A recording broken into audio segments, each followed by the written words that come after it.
Hey everybody, it's Eric from the MMG. Welcome to our channel. Today we're talking about Skull and Bones and the Smuggler's Pass. Specifically, we're going to talk about Peste lockers. It's probably the hardest one to get in the Wave 1 task, and we kind of figured out a way to do it and the best way to optimize your chances. So we're going to show you what we did, how we did it, and kind of estimate how long it should take you to do the same way. Let's get to it. Alright, the first thing you need to do is get a captain's head. That's going to keep aggro on you from the plague bearers and let you keep building up this aggro till you get to the 4 stars, which is then going to trigger the princes to start spawning. And they'll start coming in, and they're the ones who actually drop the lockers or the chest. And it's the best way to farm these 10 in my opinion, unless you have a big enough crew, you know, 3 or 4 really high level ships that can take out the captain himself, but that's kind of a difficult journey. So the little ships that drop the heads are going to look like this. And when you look at them with your binoculars or your spyglass here, you're going to see he's got a Plague Bringer's captain's head. That's your target. So you want to sink them.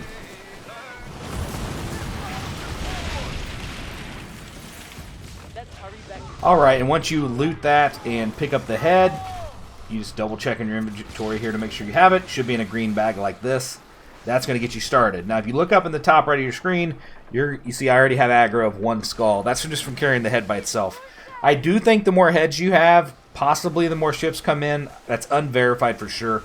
But if you already have some heads, I recommend you grab, you know, at least like 10 or so and put them on your ship just for good measure. It couldn't matter. Maybe 1 and 10's all the same. I'm not sure.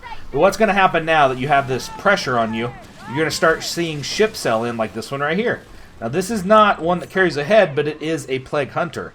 And you're going to want to farm these, so you're going to want to keep blowing these up to raise your aggro with the Peste crew up there. And like I said, until you get up to the 4 skulls. So just go ahead and start combating them, start sinking them.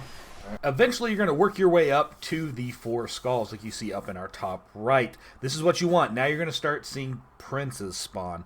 And they're going to have like a green fog or smoke come from the top of their ship, and that's kind of how you know they're princes. I mean, you can also look through your spyglass to verify it, and you'll want to do that. You'll also be able to see if they're carrying a chest or not. But you're going to want to take them out either way.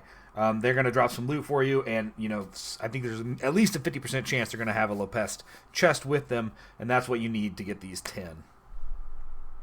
Now, you can technically do this anywhere on the map, but what we found right near St. Anne here is the best location because you're close. You can get into a port to unload. You're going to pick up a lot of loot doing this. This is going to be, you know, at least a 2, probably 3 hour process to get all 10 chests if I had to guess. Now, that could vary a lot. We did determine that getting up to the 4 skulls can take anywhere between 15 to 40 minutes, depending how many ships are coming in and how fast you can dispatch them. So there's a little bit of variance there. But this is going to be at least a 2 hour process, I would imagine, taking out the princes and getting 10. Like I said, there seemed to only be about a 50% chance of it dropping. So if you're lucky, you'll take out about 20 of them to get the 10 chests that you need. But then you have this completed. And if you're like me, you know, you want to complete all that stuff. I don't know why. The Battle Pass has been a lot of fun. Been really enjoying Skull and Bones. Hopefully you have too. Don't forget to hit that subscribe button and have yourself a great day.